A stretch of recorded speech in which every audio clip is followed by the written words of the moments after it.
have a very special guest joining us, Christopher Gerteisen. Christopher is Executive Director and CEO of Nova Minerals, an impressive Australian minerals explorer and developer that focuses on gold and lithium projects globally. Christopher has over 20 years of experience as a professional geologist with an extensive record of managing and advancing complex and challenging resource projects across North America, Australia, and Asia. Christopher holds a Bachelor of Geology from the University of Idaho and a Master's degree in Economic Geology from the Western Australia School of Mines, and he's a member of the Australian Institute of Geoscientists. Thanks again for joining us on The Rocks. If you like what you hear and want to watch past conversations, please make sure to subscribe.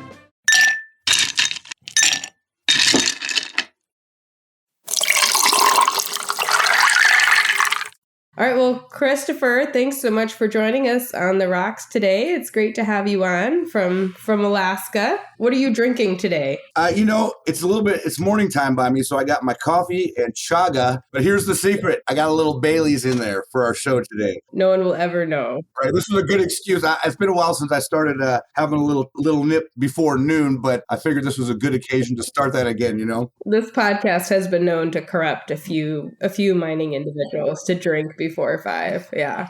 Well, and as I shared with you, I'm drinking a strong bourbon today because I still have my head cold. So I've got Noah's Mill because it's a pretty high proof, and I'm still looking for medicinal liquor. So it's a good one, but it's strong. Well, I'm really excited to have you on because you grew up in Alaska and you're running a project in Alaska, and kind of mining in that part of the U.S. has been in the news a little bit lately. So I'm really interested to hear more about how your project's going and what that's like, and also ask you the question I get all the time, which is it what you do for work, like that show Gold Rush? The Gold Rush show. I love that show, by the way. Who is it? Parker Schnabel, right? He's a worldwide celebrity, by the way. I've been different places all over the world. They love this guy, and I do too. So it's a little bit different. So our company is Nova Minerals. We're ASX listed on the OTC and also in Frankfurt. We're a public company that we're after hard rock mining, right? To compare that to something like Gold Rush. So what they're doing there is placer mining. We're looking for the source of the rock, in the actual hard rock. As over time, these sources get eroded and they come down into the streams and into the valleys there, and that's when the placer miners go after it. It's very different in terms of scale and just the whole process for sure. So generally, placer mines are mostly mom and pop operations, we call them, right? Much smaller scales, very few public listed companies that do placer mining. And so the process is totally different. So with hard rock mining, we do a lot of drilling, and it takes years and years. You drill, you estimate the resource, to see how much you have there. And so you have a much better idea of the economics and your planning, all of these kind of things before you even start to mine. And so you've invested, in some cases, hundreds of millions of dollars before you even start the process of mining. With placer mining, so it's a little bit more trial and error, as you see on the show. It's a bit up and down. Some days they get good stuff. Some seasons they have a good result. Some seasons it's a bit difficult. Once the rock is not in situ anymore, it's not in the hard rock anymore, it's very difficult to tell, to estimate where it is. I mean, there's ways to do that. They do some test pits. But at the end of the day, basically you're looking, gold's heavy, so it'll sit on the top of the bedrock, and it'll be on the bottom of any kind of sediments that are on top. So you can always see on those shows, they're looking for the bedrock, because that's where the gold will get trapped. Go for it, right? And if you know a valley's produced, then you just start,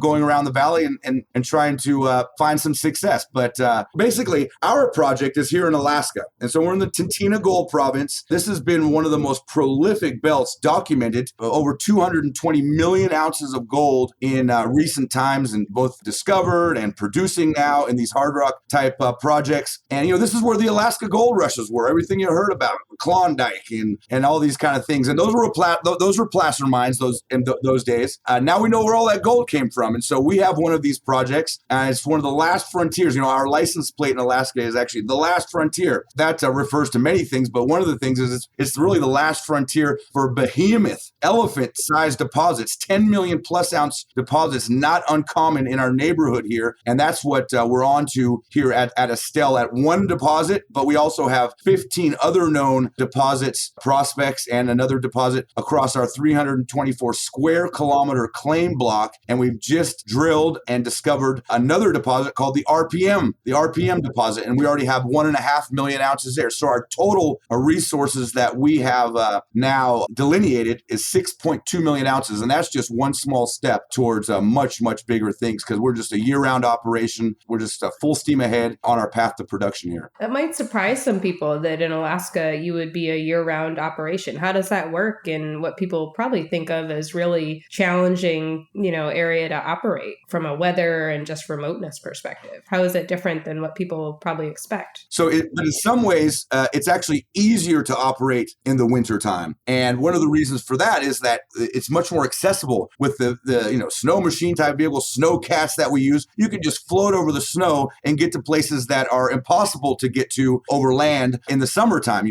That's why we use a lot of helicopters, right? We use a lot of helicopters in the summertime. So we committed early on to being a year-round operation. A lot of these projects in Alaska, sure, especially in the early stages, they come in, you hear about them for 3 or 4 months, and then they demobilize, and then you don't hear about them until the next season or whatever. And so you lose momentum like that. And so we really started our work in earnest in 2019, and the result came back even better than we expected, with our first maiden resource out there of 2.5 million ounces. And so since in the last 2 years, we've increased that to 6.2 million ounces, as you see. So, but with that first maiden result, we're like, wow, we're onto something pretty significant here. So we committed early on. We have a fully winterized camp. We have a beautiful airstrip out there, 4,000 foot plus airstrip, where we can bring in very large aircraft like the DC-3 and these type of aircraft to support the project. And then in the winter time, which is we're coming into that season now, we access the site via snow road, winter road. It's how we bring in our camp units, our heavy equipment, our drilling rigs, all these kind of things. So we've been doing this successfully for the last few years, and we're just getting better and better at it. We're just getting started, actually. We're really going to ramp things up in 2022. Well, how does you having grown up in Alaska change the way you run and manage this project, as opposed to maybe someone from Australia that would come in and try to do this? So the parent company, Nova Minerals, is an Australian-based, headquartered company, but this is our flagship project. And especially in these, let's call them trying times, crazy times that we've been going on, people can't travel around. So it would have been virtually impossible, almost impossible, if we didn't have somebody here on the ground managing the project to keep it going. And you've seen a number of projects around the world just kind of come to a screeching halt because you can't get the key personnel there to manage these projects. And it worked out just great. I'll tell you a bit about myself. So I'm an economic geologist, right? I'm an economic geologist, and I started working up here in Alaska on these type of intrusive related gold systems. We call them up there in Fairbanks now. That's been mined out since then. And I spent a lot of time in Nevada with the likes of Newmont and Barrick working these very large bulk mineable company maker deposits. That's the largest gold producing region in the United States, actually. They're around Elko, Nevada, and that whole Carlin Trend and up northern Nevada. And then I went over to Australia. So I've been traipsing around the world doing this. I went to Australia, spent a lot of time in Australia working on all kinds of projects and this and that, mainly around Kalgoorlie in Western Australia. Then I came to Southeast Asia. I spent a lot of time in Indonesia working with Newmont again on big porphyry copper gold deposits. A lot of time in Laos, copper gold project, and also another company was Panost, which was the Pucam copper gold. These are all still going and producing today. And now, so I've come full circle. I've come full circle. When I was growing up in Alaska, as you're a kid, as you do, you're kind of going like, I gotta get the heck out of here. I gotta get the heck out of here. I want to go see the world. But those last few years, I would always come back and visit in Alaska. And those last few years, I'd always look around and go like, was all this here when I was growing up? Where did these mountains and all this beauty come from? It wasn't here when I was growing up. So something changed in Alaska, obviously, right? Something changed. I always wanted to come home. And so, working in Australia, my Alaska connections, I've always known about this project. It's sitting literally right here in my backyard. I'm in Palmer, Alaska, just kind of 40 miles north of Anchorage, the big town. I've known about this project, hooked up with Nova Minerals, and we decided to go for it. And, the rest is history, as they say, right? And so, of course, I have local knowledge. So it's not only that I'm on the ground here, based here, and I can be right. What a blessing. I can be right with my extended family, my mom and my brothers and all this kind of thing. And so I have local knowledge. And so not only am I here to manage it, but I know the people that I'm working for. And so one of the key pillars of what Nova Minerals does, we have 3 kind of our mission statement, let's call it, is got responsible development, efficient, aggressive growth. We've certainly done that, and locally sourced. And so because I'm a local, I'm a local. I wouldn't say it's locals only, but we go for local as much as possible. These are my peeps. That's right. You know where to go to, right? Yeah, you know all the history. No, I think that's so cool because for me, having grown up in Maine, I can relate a little bit, I think, to that. Grew up in Maine, went to school in Maine, and then went and spent a lot of time in what most people think of as crazy countries all around the world, right? But there's something amazing about being able to come back and build a project, in essentially your kind of hometown, right? Create jobs, create infrastructure, and bring that back to where you are. I think that's amazing. I think it's a really cool story. When you get a little older, you want to have accomplished something and give back and this kind of thing. And so it's really working out great for us. And, now that we're growing, we support our local community, and just to be able to use our resources to sponsor sports teams and the Iditarod and the famous dog sled race and all these kind of things. By the way, the Iditarod Trail on our snow road, we cross over the Iditarod Trail and they kind of head up north there. So it's kind of out that way a bit, and they go much further. They go all the way up to Gnomes. But that first part, the project's only like 80 miles as the crow flies from Anchorage, so it's not that far out. But it's that said, if anybody's out there listening and maybe they're looking for a career path or they have their kids they want to like put on a career path, you should look at the exploration and mining business, because like I would never give back my experiences. I remember when I was going to school there and I went to my first geology class, Geology 101. The professor said, "All right, welcome to Geology 101, your passport to the world." And it certainly has been. What an adventure it's been. You literally go not just off the beaten path, you go where there is no path, right? I mean, literally to some of the most gorgeous, beautiful places in the world. Like I said, Australia and Asia, and it's just been fantastic. So people should consider that. And the pay's not too shabby either, right? Puts food on the table and barely supports my 4 kids, but they're still alive. But so we're talking about economic geology, exploration, mining geology, mining engineering, metallurgy, actually getting the gold out of the rock, how to figure that out, process engineering, and then also in the trades. I mean, like there's not enough diesel mechanics, right?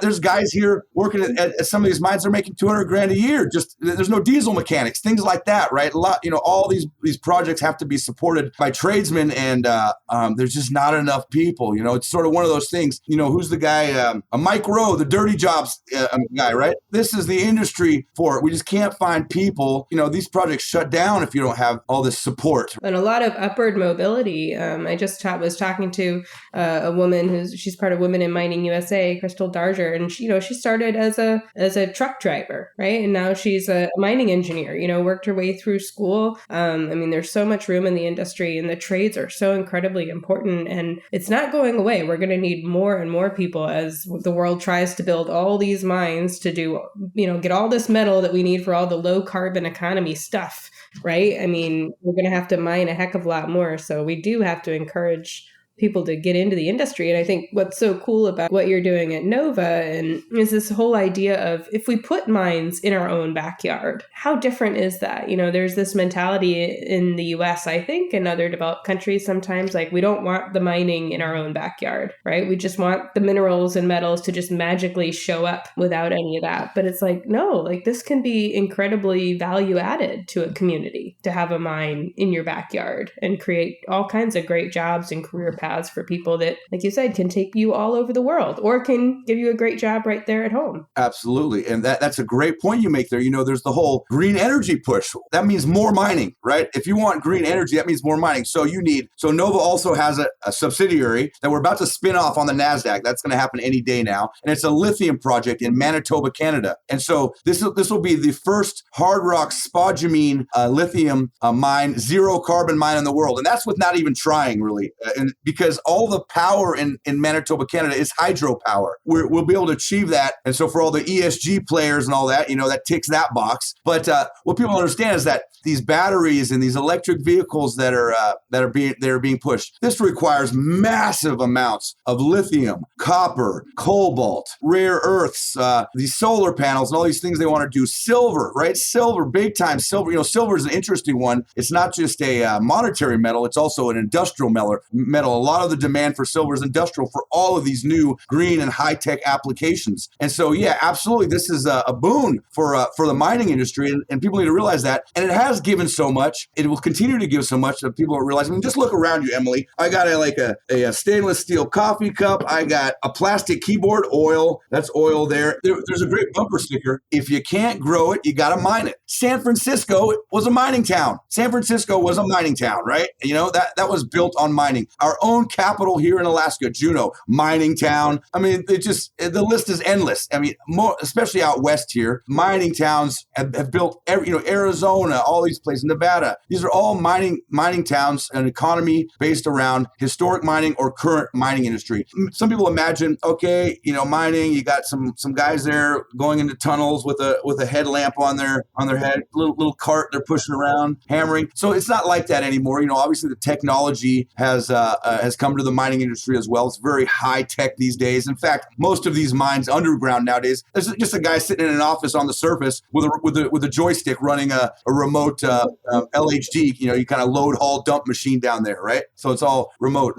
And with GPS systems, even the trucks nowadays are like semi-automated and telling you where to go. And also on the environmental side, so some people are concerned with the environmental, and there is a history 100 years ago with some of these sites not being cleaned up properly as they did. But environmental side, and I always say, if environmental is your thing, make the difference by joining the mining company, make the difference by joining the oil company. That's another career path, right? And we have great environment. All of our companies have an environmental department, and these are great people, because to say that mining's not going to happen or we have to stop, that's like going back to the Stone Age. So that's not. So if you want to make the difference, I really encourage people, join the mining company, join the industry, and do your work from the inside. Do your work from the inside, and then everybody benefits, right? So everybody benefits. It's a great career field as well, because you know what, especially geology, which I'm in, I always enjoyed it because it's an outside job as well as with all the technology and the modeling and your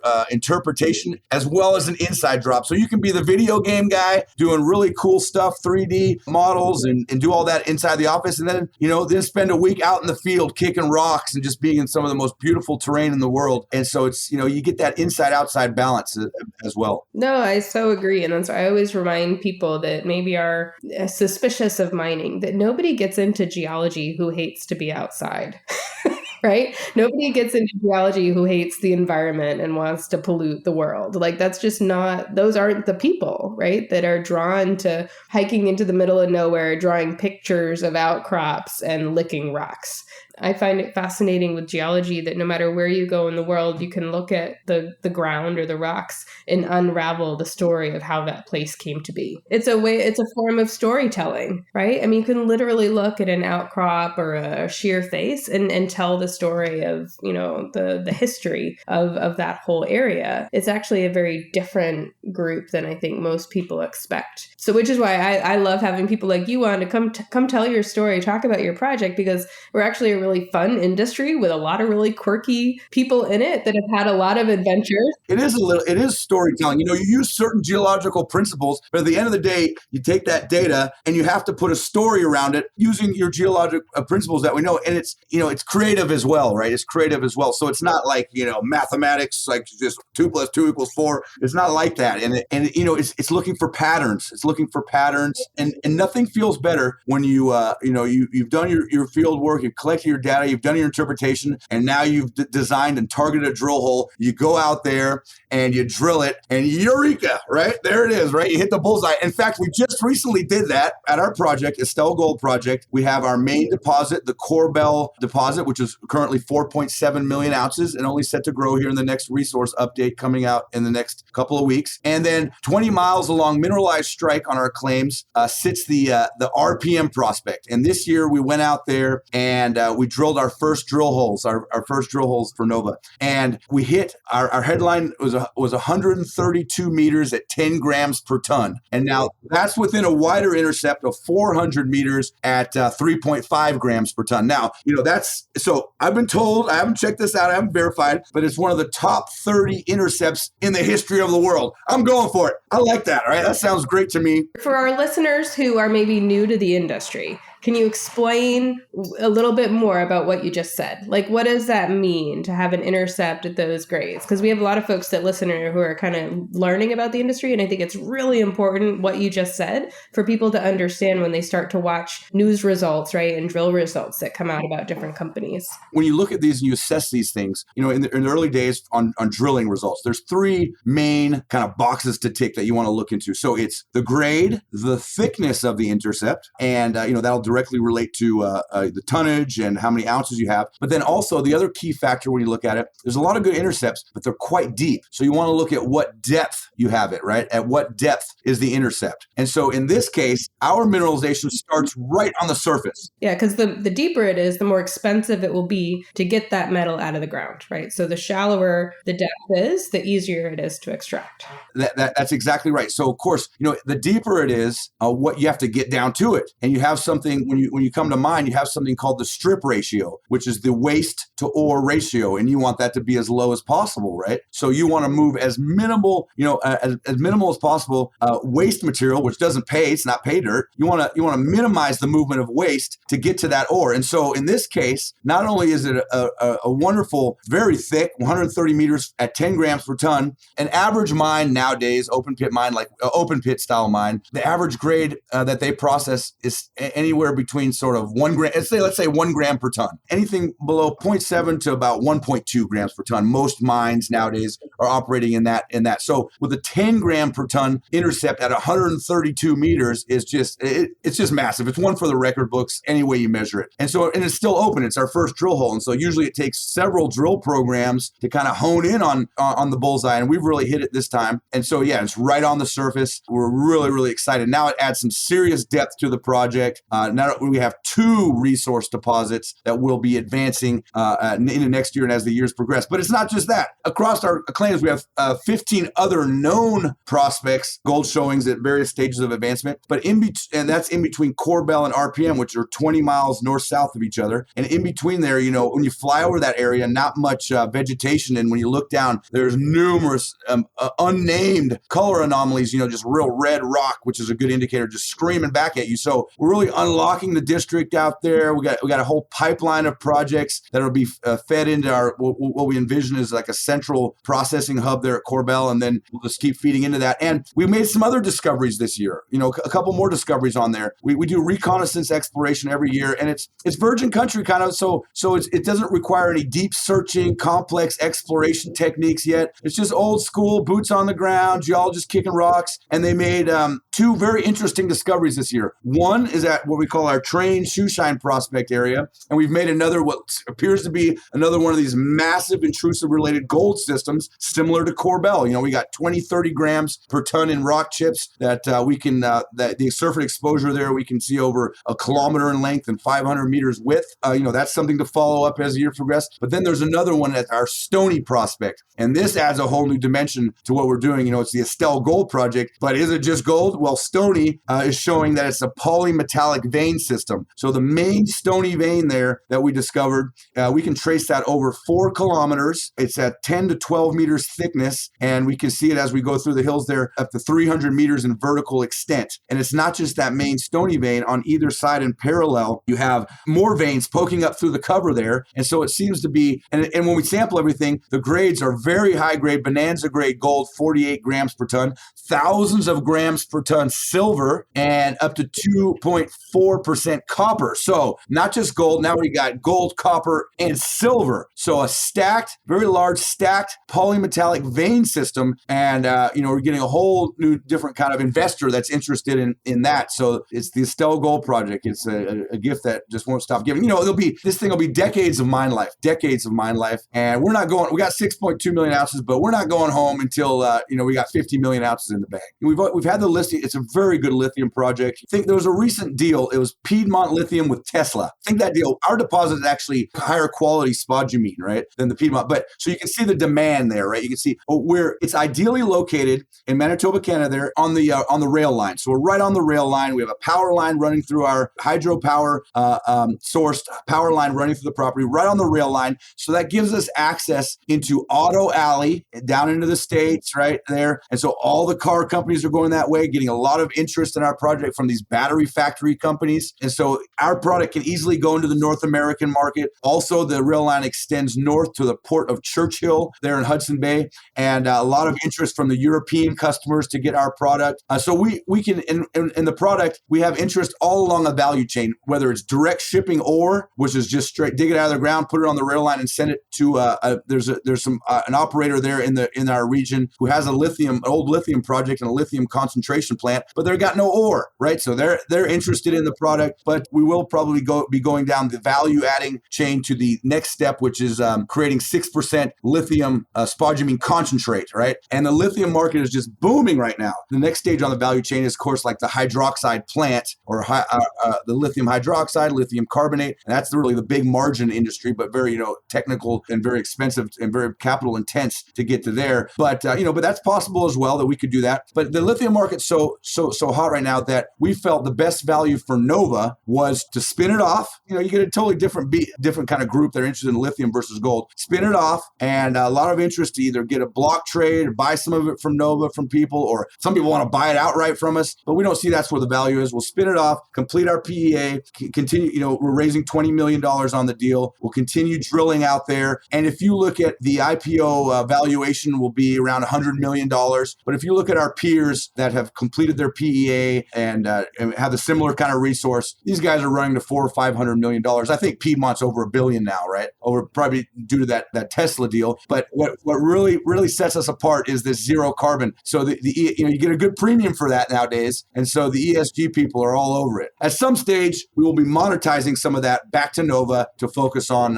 which is what we're really doing here at the Estelle Gold Project. So cool. And I mean, how different is running this type, these types of projects from what you did like in Laos? Is it so different from what you've done in other geographies and in other areas of the world? Or is it more similar than people would expect, dealing with these kinds of business problems or business opportunities, I should say? The basics of it, the general thing is the same process on how you determine from 30,000 foot what area you want to go to start searching for projects, then exploration on the ground. The flow sheet of how you get a project from green fields all the way to production is pretty much the same. Now, the methodologies that you might use are a bit different. And so the difference, say, between your example, Laos and Alaska, I mean, the biggest difference there is Celsius 40 above versus 40 below, right? It's a different game. Like every environment's different. And also the exploration techniques would be different in the sense that in Laos, we did a lot of stream sediment sampling. So, you go up the streams and take the samples there to try to home in on a deposit. Whereas here in Alaska, we do a lot of ridge and spur. So instead of being down in the valleys like in Laos, we get up on the mountaintops and all the spurs and we sample that way, right? In general, yeah, it's the same kind of flow of how you move through. The permitting's obviously different in every jurisdiction.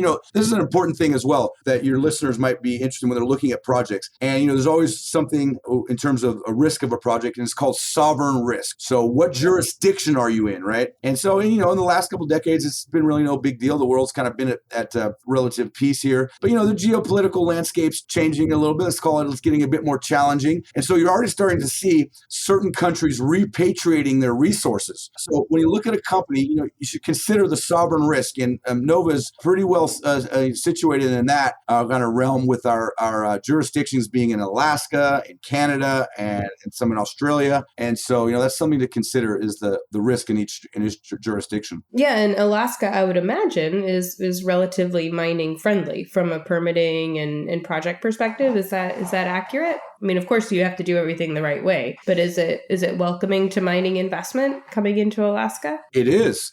Of course, we're a resource economy here. Everything we do here is based on natural resources, whether it be minerals, mining, oil and gas. Oil and gas is a big one. Fisheries, commercial fishing. timber. So absolutely. And so very, very pro-development. We get very good support from the the government, all the way from the local level to the state level. In fact, one of the things, our claims, so there's kind of 3 claims, when we're talking about land tenure, our claims are all on state land, which is really good for us, because you can also have a situation, certain companies have claims on either federal land or native corporation land. Those are doable as well, but a little bit more stakeholders there. It can be a little bit more challenging to navigate. We're all on state land, so we deal mostly with state entities, and because they're pro-development and supportive of the project, we have a relatively straightforward path to production. Like one example is, I mentioned the snow road to get into our site. So we just finished phase 3 studies on what we call the West Susitna Access Road. And so this road will go from the Port Mackenzie, which is like the deep water port across right there by Anchorage. It'll tie it into the rail system, the Alaska highway system, and then it'll extend 100 miles out the terminus there at the Estelle Gold Project. But it's not just the Estelle Gold Project.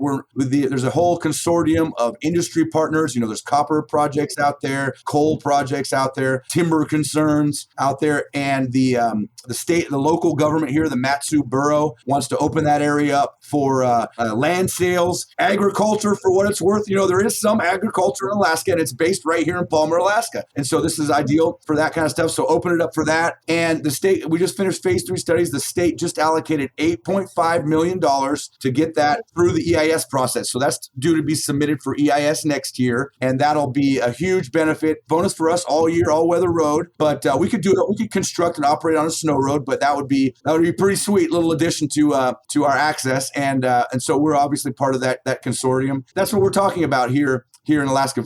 Good support from the local and state government and the communities. The community wants to get into that area to hunt and fish, that whole valley out there on the way out to our project. They want to get out there and open it up for recreation. They love it. We were talking earlier that insiders have the biggest interest in preserving and conserving these things. Hunters in Alaska are the first to be protecting the wildlife here, right?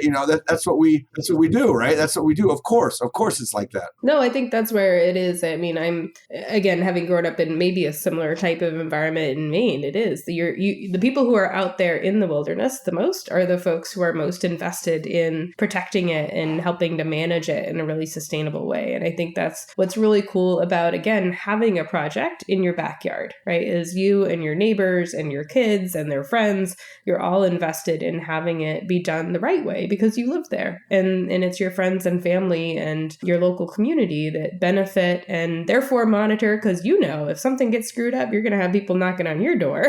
Right? I mean, it's a huge benefit, I think, that I really encourage different communities in maybe the developed world to think about it, right? That putting a mining project in your backyard can bring so much added value. And if you're concerned about the impact of mining on the environment globally and working conditions globally and responsible sourcing, there's no better way to make sure that it's done the right way than having it be close to home where you can keep an eye on it and make sure that things are done to our really much higher level of standards. That's exactly right. And nobody does it better than we do it right here in the USA here in this case, right? We want these products. We have the way we live. And so it's just going to move to, places, elsewhere where they're not going to be having the type of oversight that these type of projects may require. Speaking of local community and the snow road, there's a lot of cabins out that way. There's 100 miles to get out on the snow road. They love it. They go like, oh, this is the season when I can use your snow road and bring in more products and build that the addition onto my cabin out there, and they just love it, right? They're always emailing me. My local yokels here always emailing me, going, "Is that road open yet? Is that road open yet?" And so, absolutely, yeah, we're sewn into the community here for sure. Well, awesome. Well, thank you so much for sharing about your project and Nova and your experience. And I've been asking all of my guests. My last question is, if you could wave your magic wand and change one thing about the mining industry just overnight, what would it be? And why? The perception. There is some historical, and these are mines that are pre-1900 generally. They started mining in early 1900s. Those guys, there's some Superfund sites in Colorado. And I think the perception of the mining industry from those older projects where they were just left and, you didn't have the oversight in those days. Goes back to what we were saying. You don't have that, you didn't have reclamation and required mine closure plans. You actually didn't have the appreciation like we do nowadays, perhaps for long-term environmental thinking. I wish they would have done a better job back in those days to not have the perception nowadays that mining is, let's just call it bad, because mining is not bad. When you do a cost-benefit analysis, the benefits far outweigh any costs. And, the impact is really not that much if you look at it. Let's look at it in terms of footprint, right? Look at an airport. We all love airports, right? Compared to a mining operation. Minuscule, the actual footprint of impact of land that disturbance compared to even an airport, an average airport, right? So it's a small price for just the added benefits, and just every dollar spent in mining and production and jobs goes back in the community, and it just the add-on effect from these projects. So the perception, to answer your question, I wish they could have done a better job in the past, like we're doing today, and the perception would not be as such. But that's why we're doing podcasts like this, right? Yeah, no, I couldn't agree more. And I will cheers to that. I'll cheers your Baileys through the screen. And I hope you have a great rest of the day up in Alaska, and look forward to having you back on soon to talk about how the project's progressing. Absolutely. Nova Minerals, the Estelle Gold Project, right here in North America. Put it on your radar, everybody. Thank you to our guest and my colleague, Christopher Gerteisen, for joining us on this episode of On the Rocks. To learn more about Christopher, visit him on LinkedIn and Twitter at Nova Minerals. For more insights on new mining projects, mining news, and more, go to our website at www.prospectorportal.com and subscribe to our weekly newsletter, The Nugget. Thanks for joining us on The Rocks. If you enjoyed the episode, click the subscribe button and please leave us a review. Until next time, keep your glasses full and your eyes cold. Cheers.